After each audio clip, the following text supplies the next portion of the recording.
Hello there, welcome to episode 86 of Never Mind the Bullens. It's your bite-sized Everton podcast and vodcast. I'm Mike Peters. Ted, the emotional support cat, is here. If you're watching the vodcast, you might be able to see his tail in shot occasionally. He is purring with approval. As were we at Goodison yesterday after that win over Leeds. And lovely to come out of the ground at 5 o'clock with smiles on faces, 39,150 of them. Well, not all of them would have been smiling. Obviously, the Leeds fans wouldn't have been very happy, but that's not my problem. That's their problem. And they're banging trouble as far as I'm concerned. Looking at the strength and depth they had on the bench against the strength and depth we had on the bench, I know I'd back at this point to be in better shape come April and May at the end, the business end of the season. Lack of Calvin Phillips and Patrick Bamford, a big issue for Leeds, a lack of a focal point. That said, nothing can take away from Everton's performance yesterday. I thought we were absolutely exceptional in terms of effort and desire. Passing wasn't always spot on, but the energy levels, obviously they dipped late on, because the way we pressed and bullied and hustled and harried Leeds. But the energy levels to continue to win the ball back. There were some lovely bits of football, mainly the first goal, really. That was the best bit of football of the day. And particularly fantastic to see Seamus Coleman back amongst the goals.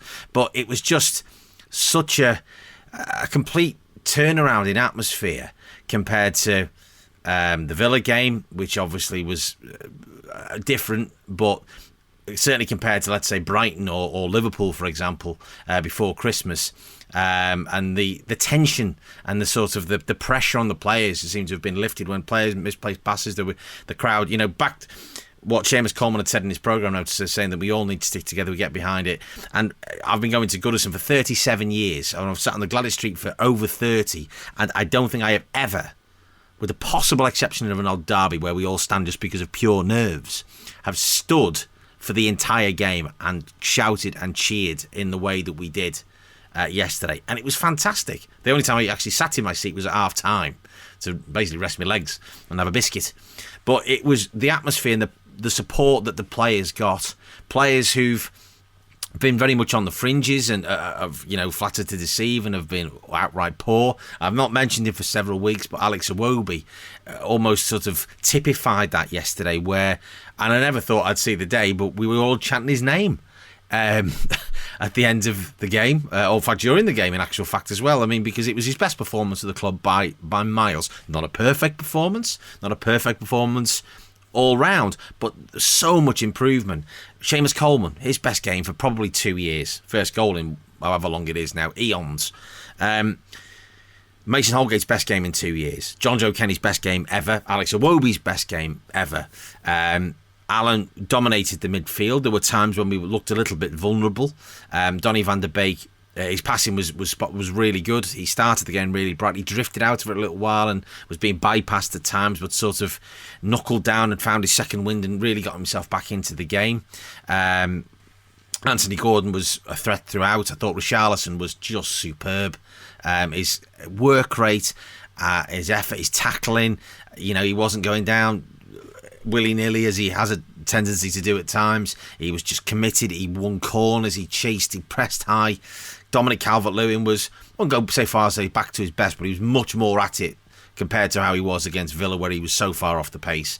It was untrue. He was missing headers and jumping at the wrong times and all the rest of it, but he did everything and gave Messrs Llorente and Struck, the lead centre-backs, a really torrid afternoon. Struck, by the way, is just a yard dog as far as I'm concerned, with a ponytail, because all he did all afternoon was wrestle Calvert-Lewin and Richarlison.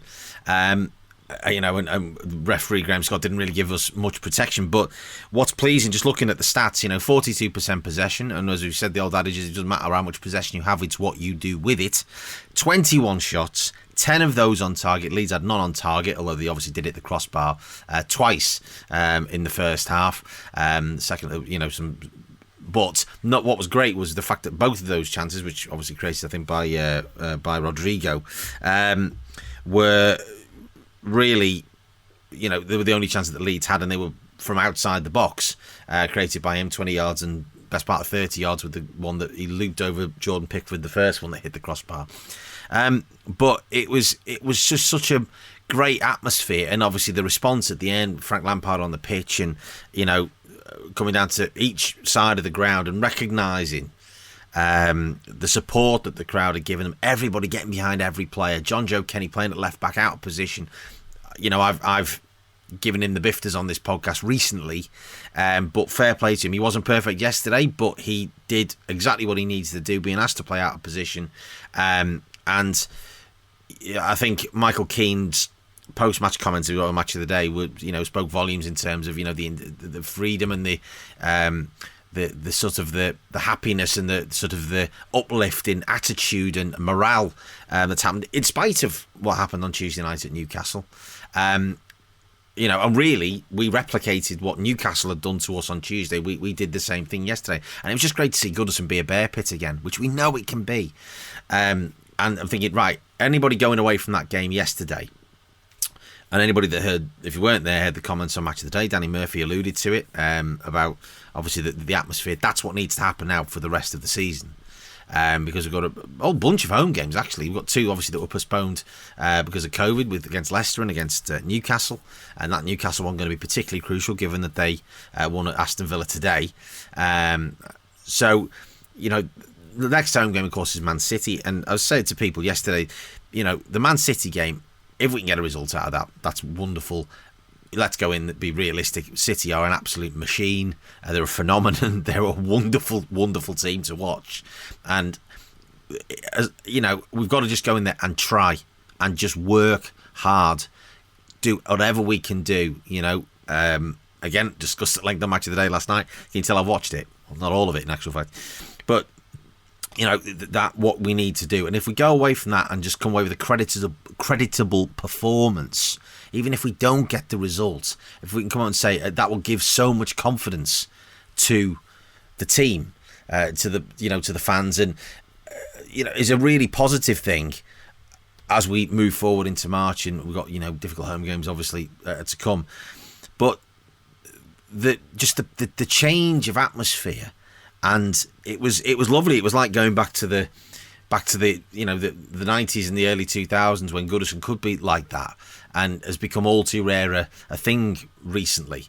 But what was good yesterday was the fact that the Villa game, there was a lot of effort and blood and thunder, obviously from Duncan Ferguson. That's what he'd instilled in the team. But yesterday that was married up with some quality in terms of the football that we played, and that was the crucial thing, because effort and desire is only going to get you so far. You have to have some quality, and when you bring in on the likes of El Ghazi and particularly Dele Alli, who put that wonderful cross in, which could have been one of the finest goals that Goodison's ever seen if Solomon Rondon had actually scored that. Brilliant save from Meslier.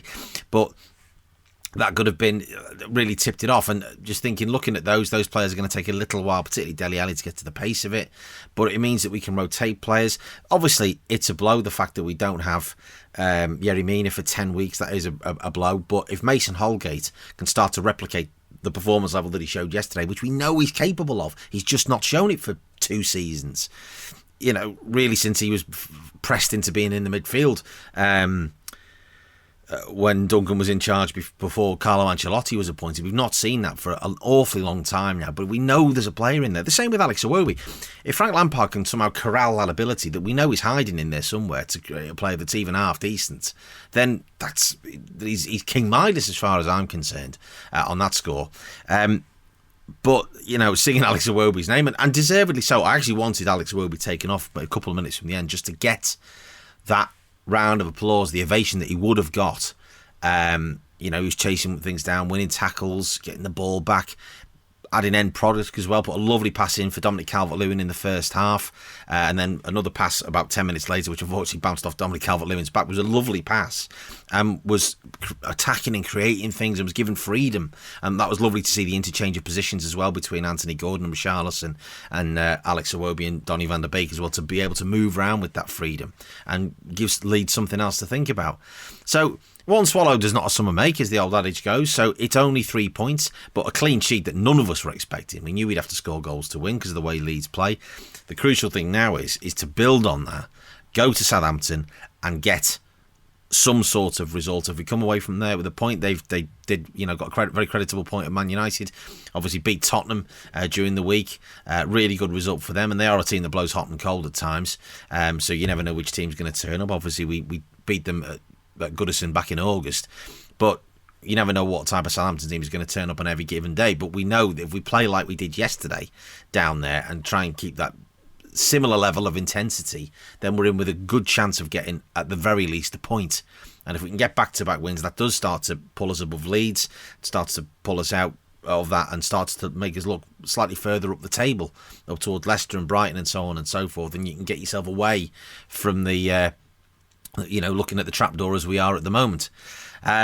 So lovely to come out of it and with smiles on faces, as I say, and long may it continue. Hopefully it will happen after the Southampton game next week, and after the Man City game the week after that, when we're all coming out of Goodison at 7:30 on that particular Saturday evening.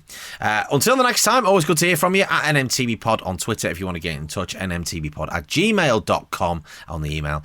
This has been a Top Content production. Until the next time, come on you Blues.